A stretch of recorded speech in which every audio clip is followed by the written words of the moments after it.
ജീവിതത്തിൽ വഴികാട്ടിയായ ഏറെ അധ്യാപകർ ഉണ്ടാകും.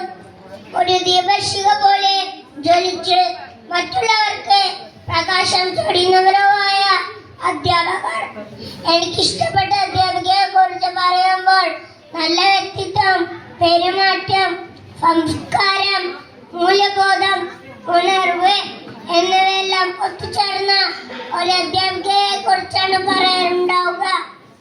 സ്വന്തം വിഷയത്തിലെ ആഴത്തിലുള്ള അറിവ് പഠനം എളുപ്പമാക്കാനും രസമാകാതിരിക്കാനും രസകരമായ കഥകളും ഉദാഹരണങ്ങളും പറയുന്ന അധ്യാപികയെ ഞാൻ എങ്ങനെ ഓർക്കാതിരിക്കും?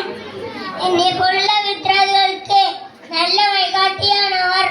സ്നേഹവാത്സല്യങ്ങൾ കൊണ്ട്, അമ്മയായും ക്ഷമയും സഹാനുഭൂതിയും കൊണ്ട്, അച്ഛനായും സങ്കടങ്ങളിൽ ചേർത്ത് പിടിച്ച് കൂട്ടുകാരിയായി മാറുന്നതാണ് എന്റെ അധ്യാപിക. തെറ്റുകൾ ചെയ്യുന്നതാണ് തെറ്റ്. തെറ്റിൽ നിന്ന് ഒരു ശരി പോലും പഠിക്കാത്തതാണ് തെറ്റ് എന്നുള്ള അവരുടെ വാക്കുകൾ വല്ലാതെ സ്വാധീനിച്ചിട്ടുണ്ട്. ശരിയെ ശരിയെന്നും തെറ്റിനെ തെറ്റെന്നും വിവേചിച്ചറിയാൻ നമുക്ക് കഴിയണം. എല്ലാ വിദ്യാർത്ഥികളോടും ക്ഷമയോടെയും സ്നേഹത്തോടെയും പെരുമാറുകയും പഠനത്തിൽ മാത്രമല്ല ജീവിതത്തിലും പ്രതിബന്ധങ്ങളെ തട്ടി നീക്കി എങ്ങനെ മുന്നോട്ട് പോകണമെന്ന് പഠിപ്പിക്കുകയും ചെയ്യുന്നു. പലപ്പോഴും ഒരു നല്ല കേൾക്കാലിയാണവർ.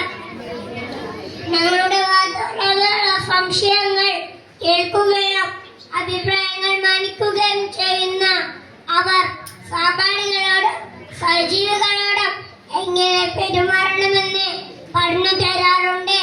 വിജ്ഞാനത്തിനും ജോലികളിലേക്ക് നയിക്കുന്നതോടൊപ്പം സൗമ്യവും ദീപ്തവുമായ നല്ല ഭവ്യ സ്വപ്നങ്ങളാൻ പഠിപ്പിക്കുന്നതും എന്റെ അധ്യാപികയാണെന്നത് നിസ്തർക്കമാണ്.